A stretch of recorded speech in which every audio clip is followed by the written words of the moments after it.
નમસ્તે વિદ્યાર્થી મિત્રો, ધોરણ 11 કોમર્સ જેમાં આંકડાશાસ્ત્ર સ્ટેટિસ્ટિક્સ વિષય પ્રકરણ નંબર 2.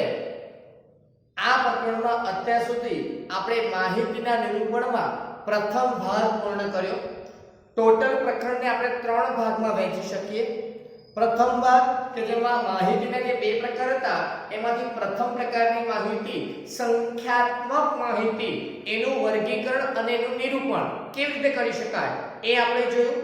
જેમાં આપણે આવૃત્તિ વિતરણ તૈયાર કરવાનું, મધ્ય કિંમત અને વર્ગ લંબાઈ શોધવાની, સંચયી આવૃત્તિ વિતરણ તૈયાર કરવાનું અને ત્યારબાદ મૂળ આવૃત્તિ વિતરણ તૈયાર કરવાનું. આવા 4 અલગ અલગ ભાગની અંદર આપણે સંખ્યાત્મક માહિતીના દાખલાઓને ગણ્યા છે. હવે આજથી શરૂ કરીશું ગુણાત્મક માહિતીનું વર્ગીકરણ. ખબર છે કે ગુણાત્મક માહિતી કોને કહેવાય? તો જે માહિતી સંખ્યા સ્વરૂપે ન હોય, સંખ્યામાં જેને આપણે નથી માપી શકતા, નથી ગણી શકતા એવું કહેવાય, તો એવી માહિતી એ ગુણાત્મક માહિતી કહેવાય. જેવી રીતે કે આપણે ભણી ગયા છે પ્રામાણિકતા, વૈવાહિક દરજ્જો, જાતિ, વ્યક્તિઓની જાતિ, તો આ બધી બાબતોને ગુણાત્મક માહિતી કહેવામાં આવે છે. તો આવી ગુણાત્મક માહિતીનું વર્ગીકરણ આપણે કોષ્ટક રચના સ્વરૂપે કરવું પડતું હોય છે. હવે આ કોષ્ટક રચના બે પ્રકારની તૈયાર કરી શકાય. એક સાદું વર્ગીકરણ અને બીજું બહુવિધ કોષ્ટક રચના. સાદું વર્ગીકરણ કે જેમાં તમને કોઈ એક જ ગુણાત્મક ચલ આપેલું હોય, જ્યારે બહુવિધ એટલે નામ જ છે બહુવિધ, એટલે વધારે પ્રકારના ગુણાત્મક બાબતો જેમાં આપી હશે એ બહુવિધ કોષ્ટક રચના તરીકે ઓળખવામાં આવશે. બીજા અર્થમાં કહીએ તો જ્યારે આપણને ગુણાત્મક લક્ષણનું કોઈ એક જ ચલ આપ્યો હોય, એક જ ગુણ આપ્યો હોય, તો આપણે સાદું બનાવવાનું, અને એક કરતા વધારે ગુણો આપ્યા હોય તો આપણે બહુવિધ બનાવવાનું. હવે આની પણ આપણે બહુ ચિંતા કરવાની નથી. દાખલાની માહિતી પરથી આપણને ખબર પડશે કે આપણે કેવી રીતે તૈયાર કરવાનું છે. બીજું, આ કોષ્ટક રચના માટે કોઈ જ નિયમો નથી, કોઈ સિદ્ધાંતો નથી. ખાલી નિયમ એક જ વસ્તુ કે જે માહિતી આપી છે એને યોગ્ય કોલમમાં, યોગ્ય સ્થાન પર લખવાની અને ખૂટતી માહિતી સરવાળા બાદબાકીના દ્વારા આપણે શોધવાની. એટલે આમ જોવા જઈએ તો ખૂબ સરળ અને બીજી રીતે જોવા જઈએ તો ખૂબ જટિલ એવી આ એક ગણતરી કરવાની રહેશે. જોઈએ આગળ એટલે ખ્યાલ આવશે. ઉદાહરણ નંબર 18 થી શરૂઆત કરીએ, પેજ નંબર 38 પર. પુસ્તક બધાની પાસે હશે. અમદાવાદ જિલ્લાની કોઈ એક સહકારી બેંકની વિવિધ શાખામાં કર્મચારીઓનો અભ્યાસ કરવામાં આવતા આ મુજબની માહિતી મળી કે બેંકમાં કુલ 20 સિક્યુરિટી કર્મચારી છે, 30 પટાવાળા છે, 40 ક્લાર્ક છે અને 8 મેનેજર છે. એટલે તમે સંખ્યાઓ આપી છે 20, 30, 40 અને 8. આ સંખ્યાઓ કોની છે? તો કે અલગ અલગ કર્મચારીની છે. સિક્યુરિટી કર્મચારી, પટાવાળા, ક્લાર્ક અને મેનેજર, જેને આપણે એનો હોદ્દો કહેવાય, એનો દરજ્જો કહેવાય અથવા કર્મચારીની પોસ્ટ કહેવાય. તો આપણે આ બાબતને વર્ગીકરણના કોષ્ટકમાં દર્શાવવાનું છે. હવે ખ્યાલ છે કે એક જ વસ્તુ આપી છે, કર્મચારીનો હોદ્દો અથવા દરજ્જો, એટલે આપણે એક જ પ્રકારની માહિતી છે. તો આ સાદું વર્ગીકરણ આપણે તૈયાર કરી શકીએ. કેવી રીતે તૈયાર કરવાનું? પહેલા તો હેડિંગ આપીશું છે શેના માટેનું, તો લખવાનું કે અમદાવાદ જિલ્લાની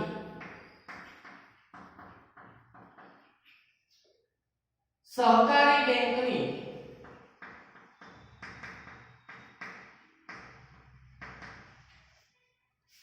વિવિધ શાખામાં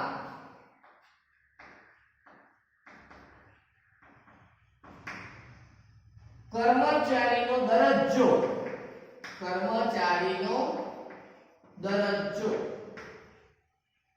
દર્શાવતું કોષ્ટક. એટલે આપણે કર્મચારીનો દરજ્જો દર્શાવવાનો છે. તો આપણે બે જ કોલમ તૈયાર કરવા પડશે. એક કર્મચારીનો દરજ્જો એટલે કે એનો હોદ્દો, કયા હોદ્દા પર એ નોકરી કરે છે, અને અહીંયા કર્મચારીની સંખ્યા, એ પ્રકારના કર્મચારી કેટલા છે તે. સીધું સિમ્પલ છે. સૌથી પહેલા શું કે સિક્યુરિટી કર્મચારી, તો એમાંથી શું સિક્યુરિટી કેટલા છે તો કે 20 તો અહીંયા લખી દઈશું 20 સિક્યુરિટી કર્મચારી કેટલા 20 ચલો ત્યાર પછી પટા તો લખવાનું પટા કેટલા છે પટાવાળા તો એની સામે લખી દેવાનું કેટલા છે 30 પટાવાળા વાક્ય સમજ 30 પટાવાળા એટલે પટાવાળા 30 પછી 40 ક્લાર્ક એટલે ક્લાર્ક નો હોદ્દો આવ્યો એવા કેટલા છે 40 અને પછી છે 8 મેનેજર એટલે મેનેજર છે 8 પછી કઈ આપ્યું નથી એટલે આપણે સરળ કરી દઈએ કુલ કેટલા થશે 58 એટલે આ 98 કર્મચારીઓ અલગ અલગ હોદ્દા પર અલગ અલગ દરજ્જા પર સેવા બજાવે છે એની આ માહિતી હવે આની અંદર વિશેષ શું આપી શકે તો કે આની અંદર વિશેષ આપી શકે કે હવે પુરુષ કેટલા છે અને સ્ત્રી કેટલી છે બરાબર કે સિક્યુરિટી ગાર્ડ વાળા ખરા પણ 20 વ્યક્તિમાં પુરુષ કેટલા અને સ્ત્રી કેટલા એવું આપી શકે પટાવાળા 30 છે તો એમાં કેટલા પુરુષ છે કેટલી સ્ત્રી છે એ રીતે ક્લાર્ક અને મેનેજર તો આમાં હજુ એક લક્ષણો ઉમેરાઈ જાય તો એ પછી બહુવિધ કોષ્ટક તૈયાર થશે હવે આના બે ભાગ પડે ભાઈ કર્મચારીમાં બે ભાગ પુરુષ સ્ત્રી અને કુલ તો જોઈએ આગળ ઉદાહરણ નંબર 19 એના પર છે અમદાવાદ જિલ્લાની એક સરકારી બેંકની વિવિધ શાખાના કર્મચારીઓ વિશે અભ્યાસ કરતા એમ માનવું પડ્યું કે બરાબર શું છે તો કર્મચારીમાં 20 સિક્યુરિટી કર્મચારી હતા કેટલા 20 એનું એ અને તેમાં 6 સ્ત્રી કર્મચારી હતી એટલે આમાંથી સ્ત્રી કેટલી કાઢી લેવાની છે સાઈડ પર 6 તો જો 20 માંથી 6 સ્ત્રી હોય તો બાકીના કોણ હોય પુરુષ કેટલા 14 બરાબર તો એ જ વસ્તુને આપણે કોષ્ટક સ્વરૂપે ઉદાહરણ નંબર 19 માં દર્શાવીશું પેજ નંબર એ જ 38 પર છે ફરી હેડિંગ આપી દઈએ આ રીતે આવશે હેડિંગ અમદાવાદ જિલ્લાની સહકારી બેંકની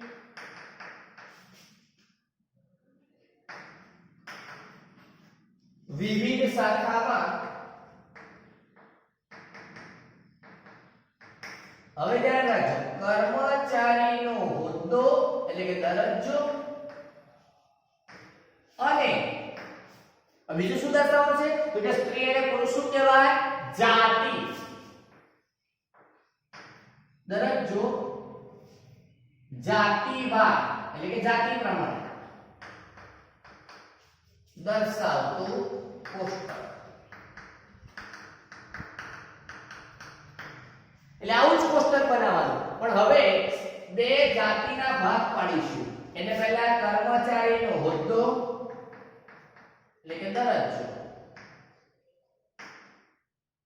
અને પછી છેલ્લે કર્મચારીની સંખ્યા કુલ સંખ્યા લખી શકાય કુલ સંખ્યા પણ હવે આ સંખ્યાને આપણે બે ભાગમાં વહેંચી દેવાની છે એક સ્ત્રી અને બીજું પુરુષ કે જેને આપણે શું કહીશું જાતિ કહી શકીએ તો તમે આ રીતે કરી શકો છો જાતિ સ્ત્રી અને પુરુષ બરાબર ચલો સૌથી પહેલા શું આવ્યું સિક્યુરિટી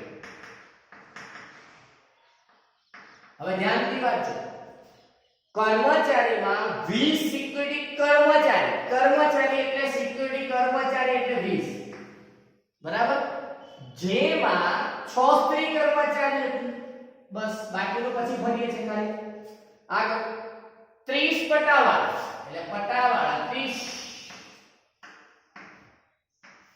આગળ વાંચો 10 સ્ત્રીઓ હતી 10 સ્ત્રીઓ જ્યારે 40 ક્લાસમાંથી એટલે ક્લાર્ક 40 શું છે 25 સ્ત્રીઓ હતી અને મેનેજર માંથી મેનેજર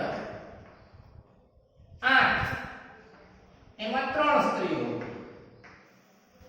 બરાબર તો હવે જો આટલી સંખ્યામાંથી સ્ત્રીઓની સંખ્યા આપી હોય તો બાકીમાં શું આવશે પુરુષની સંખ્યા તો આપણે પુરુષની સંખ્યા લખી શકીએ ચલો 20 માંથી 6 જાય તો 14 30 માંથી 10 જાય તો 20 40 માંથી 25 જાય તો 15 અને 8 માંથી 3 જાય તો 5 બરાબર છે હવે સરવાળો કરવાનો આનો સરવાળો કરીએ એટલે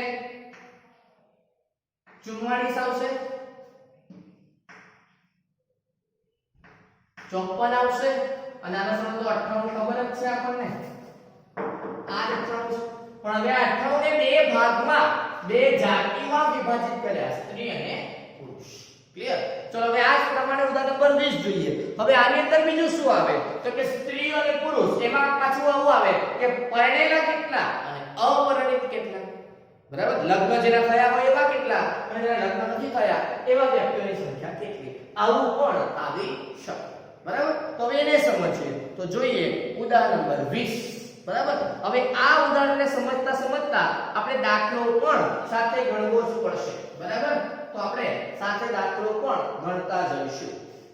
તો હવે હું આને કાઢી નાખું છું.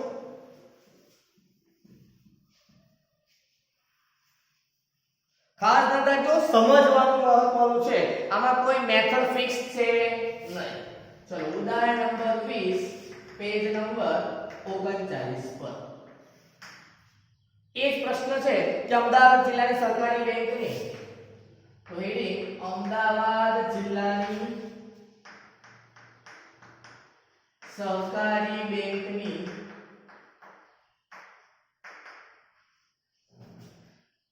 વિવિધ શાખામાં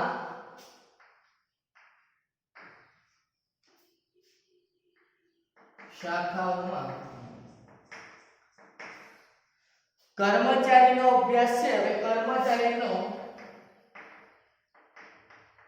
દરજ્જો હતો જાતિવાદ. બરાબર? અને હવે આગળ વાંચો એટલે ખ્યાલ આવશે. એમ માલુમ પડ્યું કે 20 પીઢી કર્મચારીમાં 60 પુરુષો પરિણીત હતા. એટલે પુરુષ તો આવી ગયું જાતિ, અને પરિણીત છે શું છે? વૈવાહિક દરજ્જો. તો જાતિવાદ વૈવાહિક દરજ્જો દર્શાવતું કોષ્ટક. બરાબર? એટલે કર્મચારીઓ છે એક લક્ષણ, એટલે કે હોદ્દો, દરજ્જો એ પહેલું લક્ષણ થયું, જાતિ એક બીજું લક્ષણ થયું અને વૈવાહિક દરજ્જો એક ત્રીજું લક્ષણ થયું. એક કરતા વધારે લક્ષણો, એક કરતા વધારે ગુણ જોવા મળે એટલે બહુવિધ કોષ્ટક બનાવવું પડશે. ચલો હવે આ કોષ્ટક તૈયાર કેવું થશે તે સમજો. પહેલા તો આવશે કર્મચારીનો દરજ્જો જે હતું જ. બરાબર? પછી શું હતું? જાતિ હતી એમની, હતી કે નહીં? યસ, જાતિ હતી. કેવી હતી? સ્ત્રી અને પુરુષ. તો આપણે એવી બનાવી શકીએ સ્ત્રી પુરુષ, અથવા પુરુષ અને સ્ત્રી જેમ બનાવી હોય એમ બનાવાય. બરાબર? ચલો પહેલા પુરુષ બનાવી આપણે અને પછી સ્ત્રીની વાત કરીશું. હવે બધા પુરુષની અંદર એ લોકો એવું કે પરિણીત હતા. પુરુષ જે હતા એ પાછા ભાગમાં વહેંચાયા. કેવા? પરિણીત. હવે જો પરિણીત હોય તો બીજા કેવા હશે? હા, અપરિણીત. અને આ બેનો સરવાળો લખવાનો કુલ, એટલે કે કુલ પુરુષો કેટલા. બરાબર? આ પુરુષો કુલ થાય, ધ્યાન રાખજો. એ જ રીતે હવે અહીંયા આગળ આ થોડું વધારે ધ્યાન રાખવાનું. પરિણીત સ્ત્રીઓ, અપરિણીત સ્ત્રીઓ અને કુલ સ્ત્રીઓ. ઓકે? તો આ તો વાત થઈ પરિણીત, અપરિણીત અને પુરુષ સ્ત્રીઓ. બરાબર છે? ચલો હવે બીજું શું ધ્યાન રાખીશું એ ધ્યાન જોઈએ.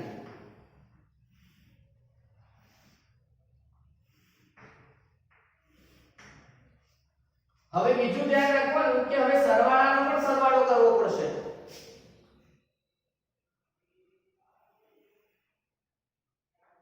બરાબર? એટલે અહીંયા હવે લખીશું કુલ. એ કુલમાં પણ મને ભાગ પડશે. પરિણીત, અપરિણીત અને કુલ. ઓકે? તો આ રીતે તમારું કોષ્ટક એક તૈયાર થશે. ઓકે? ચલો ધ્યાનથી એકવાર આ કોષ્ટક ઝડપથી તમારી રફ બુકમાં બનાવી દો, પછી આપણે આનો દાખલાની શરૂઆત કરીએ.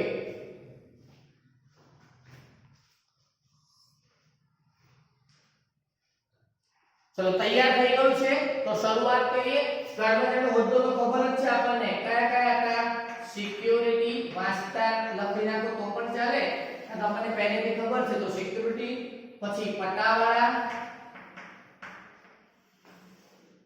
પછી ક્લાર્ક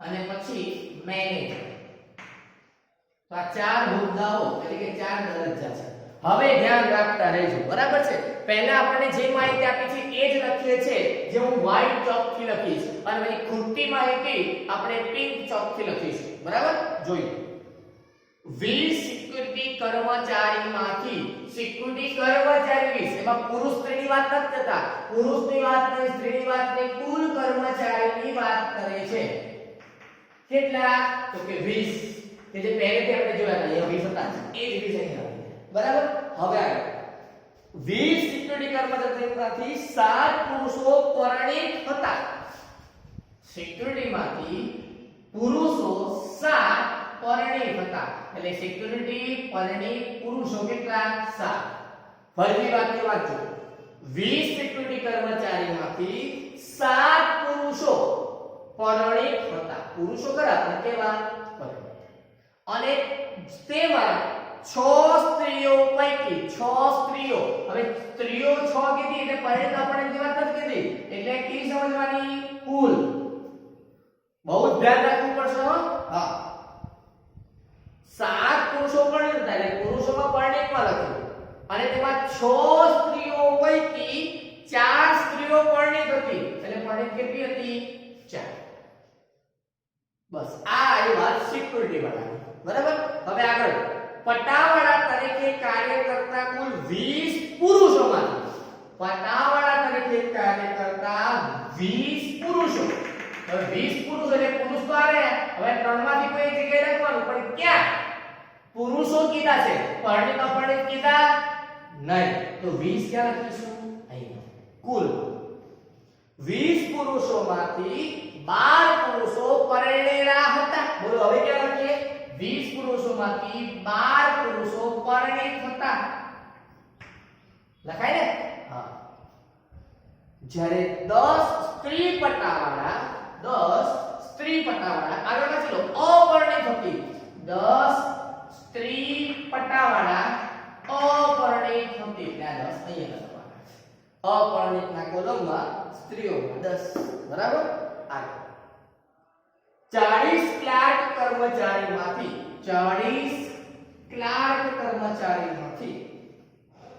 25 સ્ત્રીઓ હતી સ્ત્રીઓ કેટલી હતી 25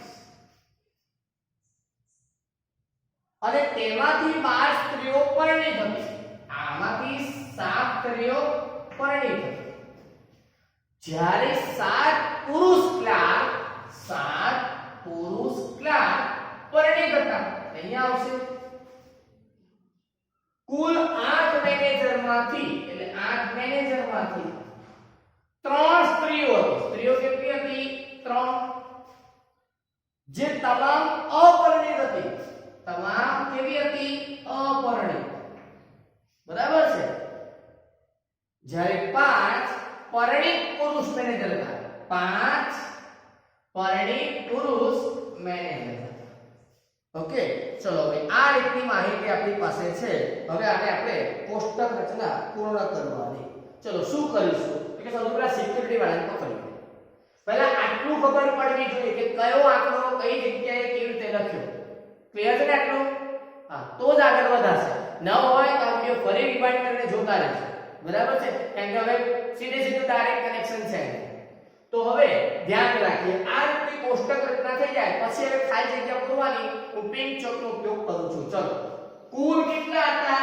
20 એમાંથી સ્ત્રીઓ કેટલી કુલ આવી ગઈ 6 તો પુરુષો કેટલા બાકી રહી ગયા તો કે 14 વત્તા 6 એટલે 20 કુલ થઈ ગયું ક્લિયર હા ચલો હવે કુલ પુરુષો હતા 14 એમાંથી પરિણીત હતા 7 14 કુલ પુરુષો છે એમાં પરિણીત કેટલા હતા 7 તો અપરિણીત કેટલા હશે એ પણ 7 હશે તો 7 ને 7 14 થઈ જાય ચલો એક પ્રમાણે સ્ત્રીઓ કુલ હતી 6 એમાંથી 4 પરિણીત હતી તો અપરિણીત કેટલી 2 આ સરળ છે ખાસ ધ્યાન રાખજો, આ શેનું છે સમજવાનું. મેઇન વસ્તુ છે કયો આંકડો કયા કોલમમાં આપણે જે તે સમયે મૂક્યો હતો એ જ મહત્વનું છે. ક્લિયર? ઓકે. તો 6 સ્ત્રીઓમાંથી 4 પરણિત, તો 2 કેવી આવી જાય? અપરણિત. અને હવે તો અહીંયા કુલ છે, સરવાળો જ કરવાનો છે. પરણિત, તો કે પરણિત પરણિત પરણિત 7 + 4 એટલે 11. એ જ રીતે અપરણિત અપરણિત અપરણિત 7 + 2 એટલે 9. તો 11 ને 9 20 થઈ ગયા. બરાબર છે ને? તો આ રીતે આપણે ટોટલ કરવાનું. ચલો નેક્સ્ટ કોલમ પકડીએ પટા. ચલો પટાવાળામાં અહીંયા કોઈ જગ્યાએ નથી માહિતી, પણ અહીંયા બે માહિતી છે. ચલો 20 માંથી 12 પરણિત, 20 માંથી 12 પરણિત, તો પછી 8 અપરણિત. બરાબર. હવે 10 અપરણિત આપી છે. પરણિત વિશે કશું કીધું નથી, એટલે કેટલા મૂકી દેવાના? 0 અથવા ડેશ. પરણિત વિશે કશું કીધું જ નથી, એટલે 10 અને એકલા આપેલ, કુલ પણ નથી, આ પણ નથી, અહીંયા પણ કોઈ માહિતી નથી, એટલે કેટલા થઈ જશે? 0. એટલે 0 + 10 એટલે કેટલા થઈ ગયા? 10. અને આ કોલમ તો ખબર જ છે, સરવાળો પરણિત પરણિત પરણિત. તો ચલો 12 + 0 કેટલા થશે? 12. 8 + 10 કેટલા થશે? 18. પછી 20 + 10 પણ 30 થશે, અને 12 + 18 પણ કેટલા થશે? 30. કે જે 30 તમે અહીંયા આપેલા હતા જ ઓલરેડી. ક્લિયર ને? હા. ચલો નેક્સ્ટ. હવે ક્લાર્ક. ચલો ક્લાર્ક એમાં કુલ આપેલા છે, કેટલા છે? 40. એમાંથી સ્ત્રીઓ પણ કુલ આપી છે, કેટલી? 25. તો 40 માંથી 25 જાય તો પુરુષો કેટલા વધશે? 15. 40 કુલ છે, એમાંથી સ્ત્રીઓ 25 છે, તો કુલમાંથી સ્ત્રીઓ 25 કાઢો એટલે 15 કોણ વધશે? પુરુષ. હવે એ 15 પુરુષમાંથી 7 પરણિત છે, તો બાકીના 8 કેવા રહેશે? અપરણિત. તો 8 આવશે અપરણિત. એટલે એ થઈ ગયું ક્લિયર. ચલો હવે સરવાળા જ કરવાના છે. ચલો આ 25 માંથી 7 જાય તો કેટલા વધશે? 18. હવે પરણિત પરણિત પરણિત 7 + 7 એટલે 14. 8 + 18 કેટલા થશે? 26. અને 26 ને 14 40. થઈ ગયા ને? ચલો મેનેજર માટે વિચારીએ. કુલ હતા 8, એમાંથી સ્ત્રીઓ કેટલી? 3, તો પુરુષો કેટલા મળશે? 5. એ 5 એ 5 પરણિત જ હતા, તો અપરણિત તો કોઈ હશે જ નહીં. એ જ પ્રમાણે 3 સ્ત્રીઓમાં 3 અપરણિત છે, તો અહીંયા પરણિત પણ કોઈ હશે નહીં. હવે સરવાળો 5 0 5 પરણિત પરણિત પરણિત, અપરણિત 0 3 તો 3 એટલે 5 ને 8. ક્લિયર? એટલે બધી જ રીતના સરવાળા ટેલી થઈ જવા જોઈએ. હવે આપણે બધાનો કુલ સરવાળા કરવાના છે. 12 + 7 + 7 + 5 તો 31 થશે. 8 + 8 16 અને 7 કેટલા થશે? 23. હવે આ 23 અને 31 નો સરવાળો જે થાય, બરાબર, એ ઊભો પણ થવો જોઈએ. 5 ને 5 10 4 14 4 બધી પડી 1 1 2 ને 4 ને 5 આવી ગયા. આડો પણ 54 અને ઊભો પણ 54 સરવાળો થઈ જશે. ઓકે? એટલે આપણે ધ્યાન રાખજો કે આ અને આ સરવાળો આ ટેલી થઈ ગયો. ચલો એટલે આગળ જોઈએ. 7 + 4 11, 18 + 10 28 ને 32 ને 3 33, 33 ને 11 44. તો આડો સરવાળો અને ઊભો સરવાળો બંને સરવાળા 44 થવા જોઈએ. અને એ જ પ્રમાણે આગળ 26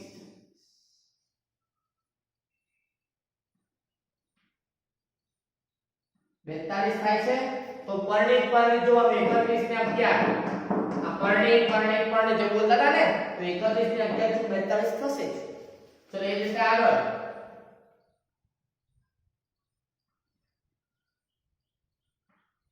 56 થાય છે. 23 33 56 યસ. અને ત્યાર પછી 42 56 98 થાય. આ રીતે પણ 98 થાય, અને અહીંયા પણ તમે જુઓ તો 98 થતા. ઓકે? તો આ રીતે તમારે બહુવિધ કોષ્ટક રચના સમજવાની છે. આ જ વસ્તુ વધારે આવશે. તમને જે વધારે આવશે તે આ વધારે આવશે. એટલે આના પર થોડું ફોકસ કરતા રહેજો. કયા આંકડા કઈ રીતે ક્યાં લખવામાં આવે છે. બરાબર?